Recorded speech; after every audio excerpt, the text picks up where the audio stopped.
Buksan mo, magpapa-full tank ako. Galing. Gasolina para sa'yo. Yan. No, aside from pagiging teacher or ng pagiging school principal, you are now giving good vibes sa ating mga Yes. followers, no? Alam niyo po ba, nakakasulat ako ng kanta 3 to 5 minutes. Ganon kabilis, no? Si Sir Art B gumawa ng kanta. Kasi I have 4 original songs din na nakalabas na rin sa Spotify. Wow! Galing ah! Sir Art B, no? Ang lalim nung kanta. Saan ka naguhugot no? Ano inspirasyon mo doon? Siguro, sir, ang inspiration ko is yung mga moments na nagsimula ako. Okay. Kasi I started zero. I started parang kumbaga trash, no? Ang dami din ko ring napagdaanan, sir, no? The bottom line, no, ng why we are living here on earth, no, is to work with humility still and with gusto, with passion. Pero nung 100 na, ang dami ng mga bashers, ang dami ng mga negative. How do you handle yung mga negative bashers na yan or negative feedbacks? Dumadaan lang siya, Sir Art, sa puso at sa isip ko. Hindi ko pinapansin. Parang minamani lang, parang ganon. Galing din kami sa family talaga na hindi yun nakakaangat, no? We strive and talagang we prayed, yun. And ALAS naman, we victor. Every day as an opportunity to grow more, to work more, yun, balikan natin yung aking mantra. To work more with humility and gusto. What's up mga kabidyo? Panibagong araw, panibagong kwento ang ihahatid natin. Welcome sa pinakabagong segment ng Kabidyo Stories, ang Kabidyo Spotlight.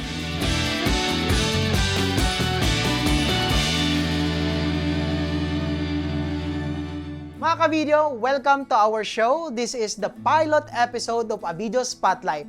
This is a new segment of Kabidyo Stories YouTube channel na kung saan mga inspiring people sa iba't ibang larangan ang ating makakasama, makakakwentuhan, at magbabahagi ng kanilang buhay na tiyak na kapupulutan ng aral at inspirasyon.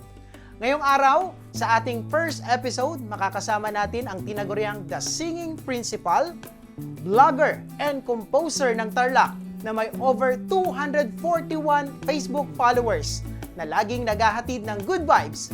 Let's welcome Sir Art B. Samson. Sir Art B, welcome to our show. Kamusta po kayo? Yes, so maraming salamat, Sir Art, no, sa pagkakataon na ako yung unang mai-feature nyo sa pilot episode ng Spotlight. Masaya naman. At syempre mga ka-video, no, tayo po nagpapasalamat kay Sir Art B despite the busy schedule sa pagiging principal at iba't ibang mga programs and trainings na inaatinan ninyo, napagpaunlakan nyo pa rin po ako ngayong araw na ito. My opportunity as well, sir, and I'm so thankful, no, na mabigyan ako ng pagkakataon na ma-share naman some of my ulterior siguro mga knowledge and skills na pwede nating maihugot sa ating mga manunood ngayon. Yes, Sir Art B, no? Si Sir Art B, kung hindi nyo po natatanong, gaya ng nabanggit natin kanina, talagang singer, composer, at principal. Sir Art B, paano mo na pagsasabay-sabay yung ganong activity? Time management lang, Sir Art, no? So, naka-data na yan, nakaayos na yan kung ano yung mga gagawin natin sa sunod-sunod na araw. Kunwari, 1 week siya, Lunes, naka-data na, naka-plan na kung ano yung gagawin ko on that day. Then, Martes hanggang Linggo, sunod-sunod na. Kaya, kahit man busy, nandun na yung mga task na gagawin mo. Kumbaga, you are practicing time management. Yes, opo. Sir, paano ba to? Paano ka ba nagsimula maging content creator? Paano ka naging composer? Paano nagsimula ang vlogging career mo? I'm so thankful actually, Sir Art, yung pandemic time or pandemic era. Doon, alam naman natin, during the time of pandemic, talagang ang mga tao, boring, nabobore sila, no? And mag-isip ka ng mga bagay-bagay na maging productive. Ano naisip ko, gagawa na lang ako ng kanta. Nagsimula kasi ito, Sir Art, nung during the time of pandemic, during the period of enrollment. So, di ba, bawal muna lumabas ang mga bata at talagang yung pag-aaral ay naantala, no? Bawal po ang paglabas nila, no? may teacher na nag-ask sa akin kung tinanong niya about kung paano na yung scheme ng enrollment. So may lumabas naman na memorandum regarding the enrollment. So sunod-sunod ang mga nagchat-chat sa akin, paulit-ulit ko na lang sinasagot. So ano kayang gagawin ko para minsanan na lang ang pagsagot ko sa mga tanong galing sa mga teachers and galing sa mga parents. Yun, binasa ko yung buong memorandum. Why not kaya kung kakantahin ko na lang? Gagawan mo ng kanta. Gawan ko na lang ng kanta. Yun, since nagawan ko na ng lyrics yung kanta para maging productive at maging eye-catching at ear-catching. Yes. Yun, gumamit ako ng song ni Yoyoy Villame, yung mag-exercise tayo tuwing umaga. Yun yung nilapat ko na kanta, na tono doon sa ginawa kong kanta. And yun, in-upload ko using yung laman ng memorandum. Then, pagising ko in the morning, so naintindihan na ng mga parents at ng mga teachers. Then, pagising ko, nagchat-chat na ang DepEd Central. Yes. Yan, and gusto na nilang i-adapt ang kanta para daw mas mabilis na maintindihan na ng mga magulang. Kasi ang dami na rin mga nagtatanong kasi, sir, kung paano ba yung sistema ng enrollment sa panahon na yon. Ang galing, no? Could you still remember the lyrics? Kumbaga yung mga first liner niya? Yes po. Sige nga, pwede ba natin marinig? Ito po yung song ng enrollment jingle sa tune ng Yoyoy Villames, Mag-Exercise. I-enroll na ang anak mga magulang, inyo lang tandaan. Mag-enroll na ang anak mga magulang. Yan po ang kanyang... Wow! Parang, kasi novelty yung kanta niya. Opo, novelty song. Kasi siya. everyone can relate, naiintindihan nila yung rhythm, yung melody, at nilagyan mo pa ng lyrics na mas maiintindihan nila at makaka-relate sila. Sir Art B, no, in a serious note, nung bata ka ba, ano ba yung pangarap mo? Nung bata ako, Sir Art, dalawa ang pinagpipilian ko. Journalism and teacher. Yung sa teaching, because I want to follow the step of my father. Okay. Retired din siyang school principal. And meron din akong kuya kasi na teacher. So yun, yung pangalawa naman po is yung journalism. Okay. Pangarap ko talaga na maging reporter balang araw. Yan. Okay. Actually, I took journalism din, one sem, pero I stopped. Why? Kasi that time kasi, sabay-sabay yung si ate at kuya ko na nag-aaral ng college. Kaya sinabi ko sa mga magulang ko, mag-education na lang ako. Since sa education naman siguro, sabi ko noon, ay maprapractice ko din ang journalism. And hindi naman ako nagkamali, sir. Kasi during the time na classroom teacher ako po ay winning coach, regional winning coach ng radio broadcasting and script writing. Wow, you still apply, no? I applied as well din yung pagiging reporter. Ang galing naman. So, well-versed, di ba? At the same time, multi-talented ditong si Sir Art B, no? Sir Art B, ilan ba kayo magkakapatid? Apat po kami, sir. Apat Pang-ilan po. ka? Ako po yung bunso sa apat na magkakapatid. Oh, talagang blessed na blessed talaga yung mga bunso dyan, no? Apo. Do you agree with that? Opo, I do agree. So, bago ka napadpad sa teaching, meron ka bang trabaho before? Or eto na yung talagang first career mo? Pagka-graduate mo? Pagka-graduate ko po, teaching talaga ang first career ko na, pero sa private school muna. Siyempre, Nagturo po yes. ako almost 6 years sa private school. Then after teaching sa private school, I tried my luck sa Department of Education. And then? Yun naman. Pinalad? Pinalad. Wow. So, Pinalad parang how naman. many years ka na nasa DepEd, nasa teaching profession? Magpo-14 years na ako. 4 years as a classroom teacher. Then I tried my luck sa head teacher. Nag-rank 1 naman ako. Then naging HT1. Then after 2 years, I tried my luck again na magpa-rank. Then naging HT3. Then after 2 years then, through hindi na kasi ako nag-exam ng NASH.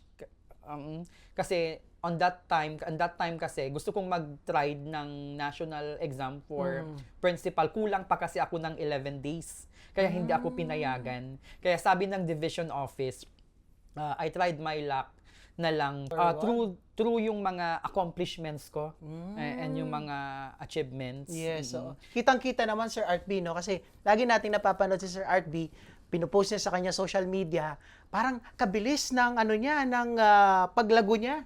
Parang nung nakaraan, head teacher, yun, school principal na. You are now school principal. School principal 3.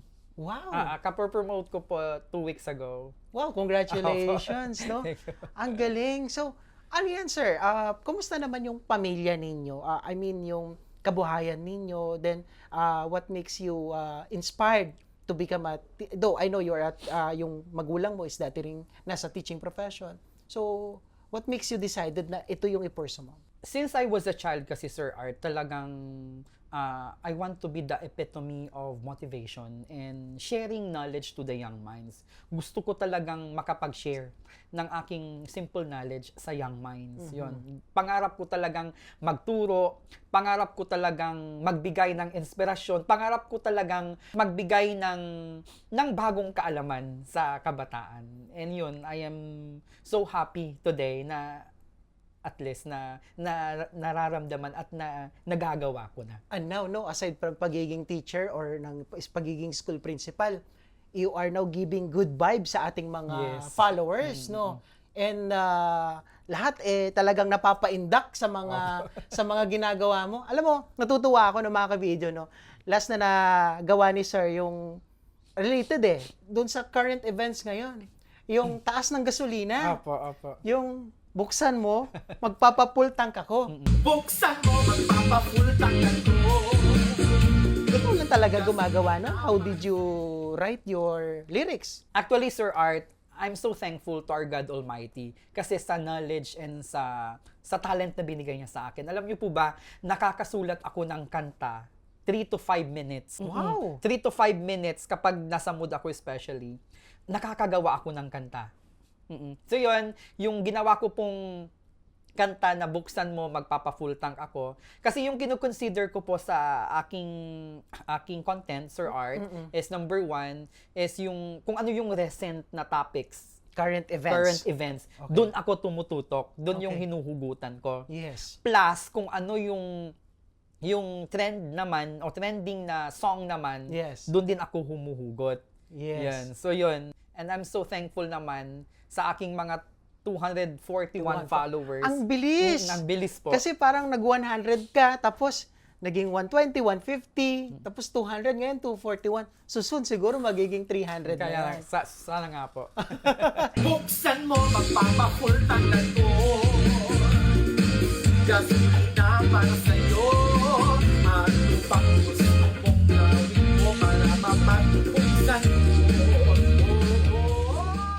Ayan no mga ka-video, no? So ang ganda ng kwento ni Sir Art B na school principal.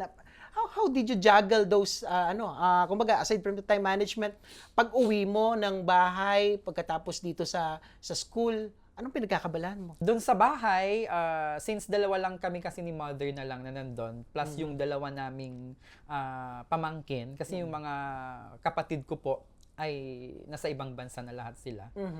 So yun, ako yung tumatayong breadwinner, ako yung tumatayong nanay, tatay, ate, kuya doon sa bahay. Yung mga usual household chores, yun, ginagawa ko po yun. Yes. Kapag medyo stress, nagiging stress reliever ko yung pagkanta, paggawa ng kanta. And chatting with friends and doing some innovations and researches. Yun talaga, doon ako tumututok. Nasa academe pa rin? Opo. Kasi yun po yung parang stress reliever ko kasi, Sir Art Hindi ko nararamdaman yung pagod. Kung yun ang iniisip ko. Doon sa mga nagawa mong mga kanta, ano yung pinaka-paborito mo? Yung ginawa ko, sa lahat ng mga ginawa ko pong kanta, na original songs po ba? Yes, Or, yung original. Lahat kasi ng- I have 4 original songs din na nakalabas na rin sa Spotify. Wow! Galing Opo. Talagang ano yan, talagang Original songs ko po yun. gawang-gawa mo talaga. Okay. Mm. Doon sa mga recent na... Sa mga recent Sige, dalawang, kwan na lang, sir. O sige, pagbibigyan kita. Isa lang ang tanong ko eh.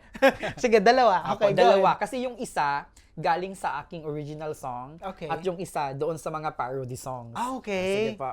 Sa aking, in terms of parody songs po, sa parody songs, ang pinaka gusto ko siguro is yung recent, yung buksan mo, magpapa-full tank ako.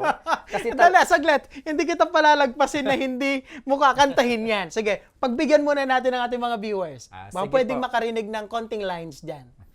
buksan mo, magpapa-full tank ako. Galing. Gasolina para sa'yo.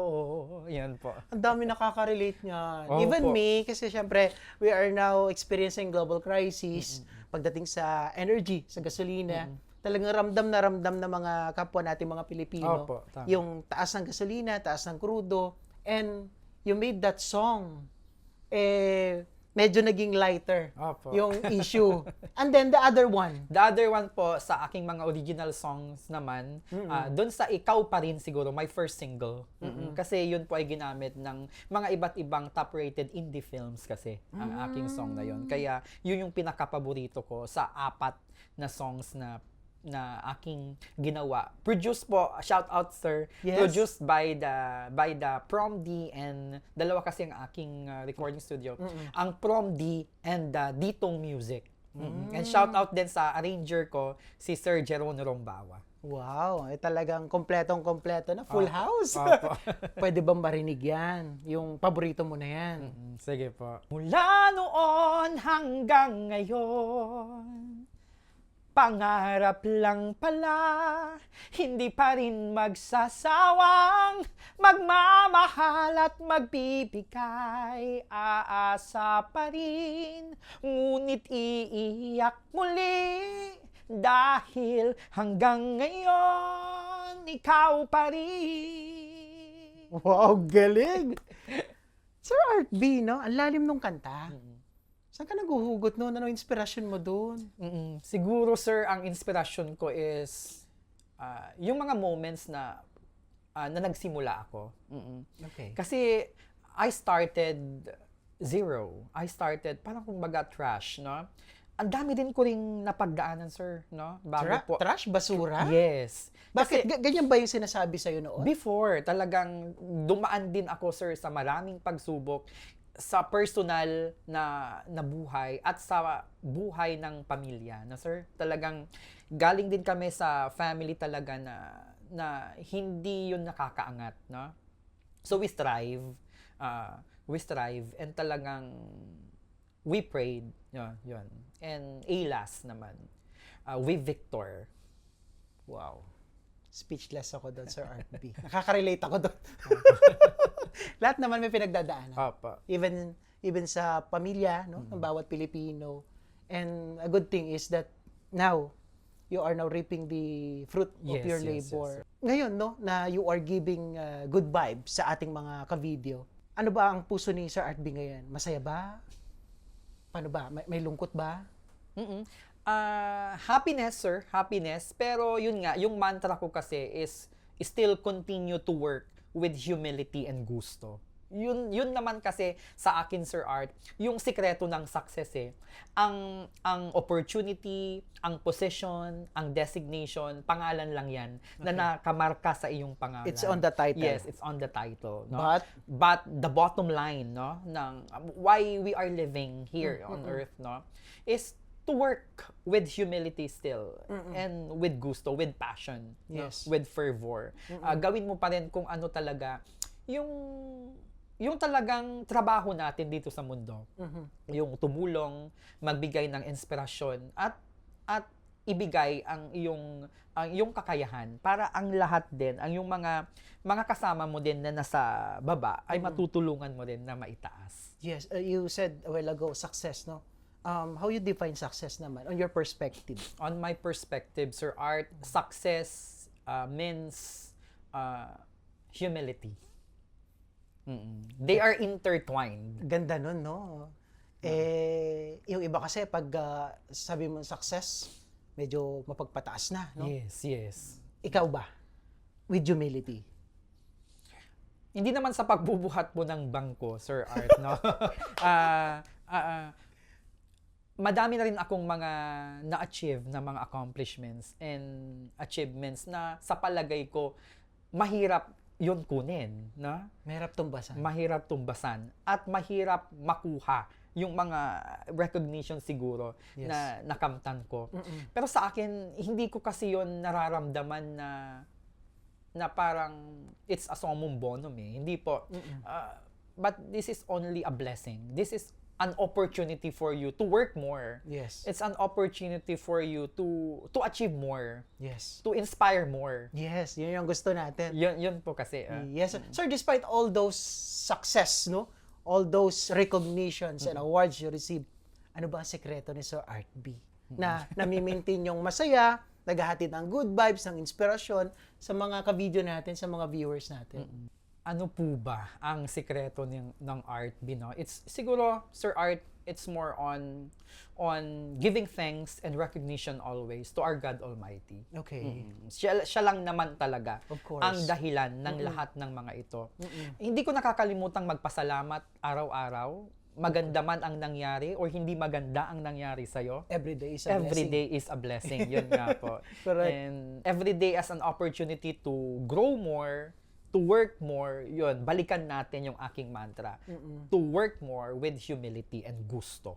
Gusto ko yan. Yan, sir. Sir, bilang content creator, no, do you encounter bashers? Meron ka rin bang mga nare-receive na natatanggap na mga negative feedbacks? Yes, tama po, Sir Art. Nung napansin ko, nung nasa 2 digits pa lang yung bilang ng mga followers Hindi ka pa nila ko. pinapansin? Hindi pa ako pinapansin. Pero nung 100 na, ang dami ng mga bashers, ang dami ng mga negativities. Like, ang pangit naman ng boses niya. Hindi naman maganda yung boses niya. Mukhang parang hindi niya nakuha yung part na yon, yung mga ganon. Yung mga ngayon. So bakit ganon nagpapapansin mga ganon, mga negativities. Pero dumadaan lang siya, Sir Art. Hindi ko siya kino-consider na parang an opportunity for you na hindi ka na ma-motivate, kundi the manner of logotherapy, binabaliktad natin, no? Okay. Yun yung parang ginagawa kong parang motivation more. Yeah. Siguro may pinagdaraanan yung Correct, tao correct, ko. oo. Or siguro gusto rin niya yung ginagawa ko, kaya gumagawa lang siya ng negative reaction on that. Bakit mapapansin? Yes. Ayan, di naman nakaiba sa atin yan. Lahat naman ng mga influencers and vloggers, nakakaranas yan ng mga negative bashing. No? Pero how do you handle yung mga negative bashers na yan or negative feedbacks? Dumadaan lang siya, Sir Art, sa puso at sa isip ko. Hindi ko pinapansin. Parang minamani lang, parang ganon.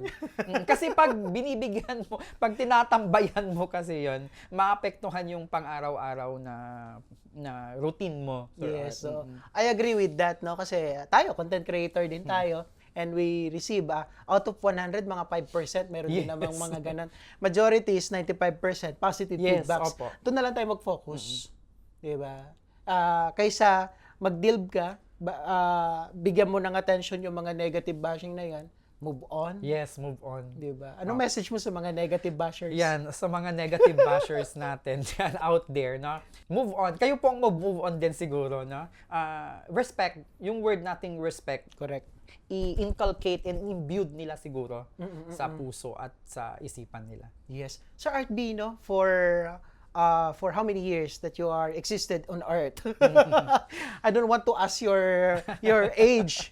Para magkaedad lang ata tayo eh. Ano yung biggest lesson in life na masasabi mo na ito yung nagbigay sa iyo ng opportunity to grow, na ma-achieve itong mga success sa buhay mo? Yes, thank you for that question, Sir Art. Siguro ang hashtag ko on that is love the people around you. Respect the people around you. Especially, I am a school principal, Sir Art. No? Yes. Kailangan talaga namin ng stakeholder. Kaya meron po akong Project Paspas.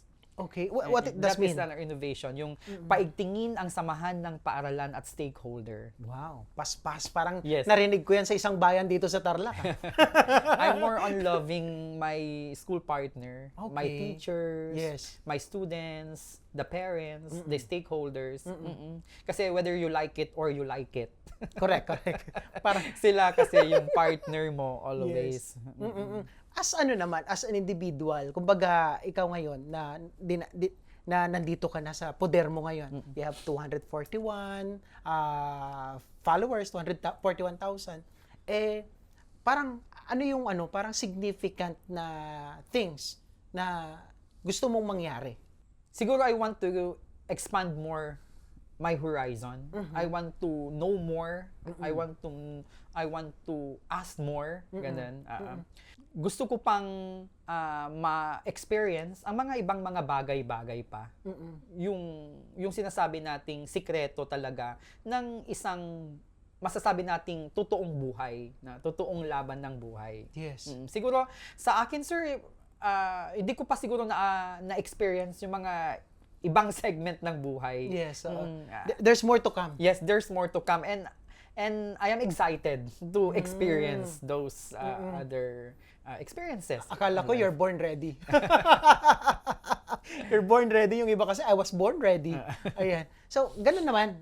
Kasi sa buhay natin, may mga unexpected na twists and turns. Yes po. Di ba? Pero you're ready. Yes, I'm ready, sir. Sa mga plot twist sa buhay. Wow, parang pelikula lang talaga ang ano na. Sir, dahil mahilig kang kumanta, mahilig kang gumawa ng kanta, kung gagawa ka ng kanta, kanino mo i-dedicate? Kung gagawa ko ng kanta, Sir Art, I am dedicating the song sa aking sarili, of course. Okay, and do you have lyrics in mind? Na kahit few lines? Sige. Parang kanta ng ano mo, ng buhay mo? Siguro. Sige, meron po. Can you, share? Sige. Meron na ring tono. Oh, kabilis na. Ganon kabilis, no? Si Sir Art B gumawa ng kanta. Okay. Sige. Ang title niya siguro is Be Art B. Sige. This is the tune and this is the lyrics. Marami ng pagsubok na dinaanan sa buhay. Marami ng pag-asa at tagumpay.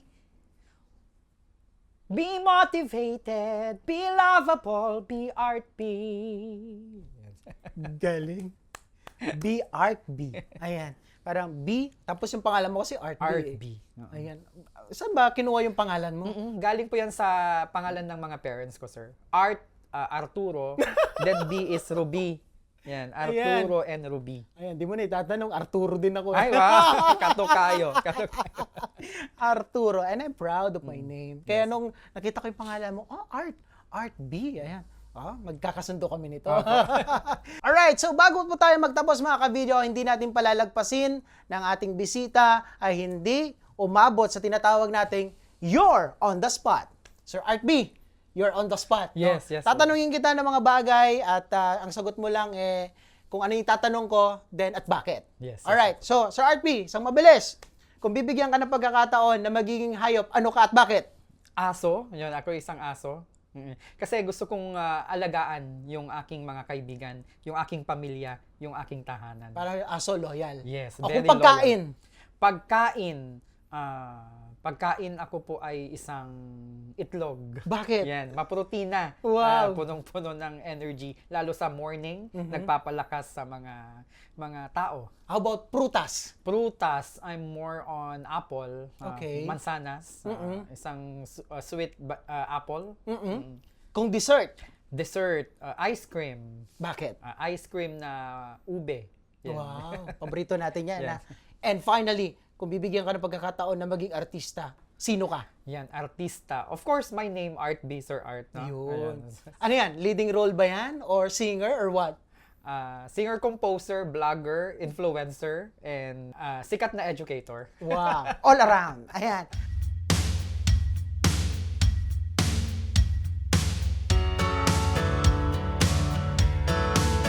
Sir Art B, I would like to ask your message sa ating mga kababayan na magbigay ng mensahe sa mga estudyante natin, sa mga kabataan natin, and sa lahat ng ating mga viewers sa ating YouTube channel.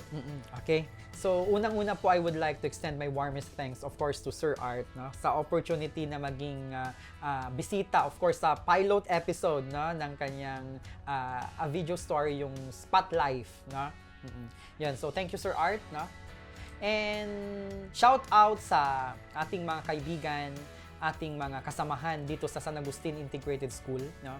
Maraming salamat sa pagsuporta natin sa eskwelahan, no? Na ang ating pinakamantra naman is yung paspasais just for the giving quality of education sa ating mga learners. Maraming salamat din sa ating SDO Tarlac Province, no? Sa pangunguna ng ating Regional Director Sir Aquino, sa lahat ng mga nagtatrabaho sa SDO Tarlac Province. Sa San Manuel District, sa pangunguna ng ating supervisor, si Dr. Romel Reginaldo. And of course, sa ating number 1 na stakeholder sa San Agustin Integrated School, ang ating mahal na Mayora. Hello, Mayor Doña Tesoro. Kasama ang ating Vice Mayor, si Attorney Sir Benjamin Tesoro. Pati na rin ang kapitan, si Kapitan Arnel Esquivel. 10 ng mga sumusuporta at nagmamahal sa ating singing principal ng Tarlac, Dr. Art B. Samson. Maraming salamat. Wow! Ayan. Uy, mga followers mo. Yan, sa ating mga 41,000 followers and counting. No? Yes. Madadagdagan pa yan. Yes, madadagdagan pa po ito. No? Maraming salamat sa pagsuporta at pagbibigay ng mga inspirasyon pa sa akin na mas gagalingan pa lalo at makapagbibigay pa ng good vibes at happiness sa inyo. Maraming salamat sa inyo. Alright, Sir Art P, maraming salamat sa iyong pagbabahagi ng iyong kwento at buhay. Mga kabidyo, abangan muli ang Video Spotlight sa Video Stories YouTube channel para sa makabuluhang kwentuhan ng buhay, pag-asa at inspirasyon. Because your life has its own spotlight.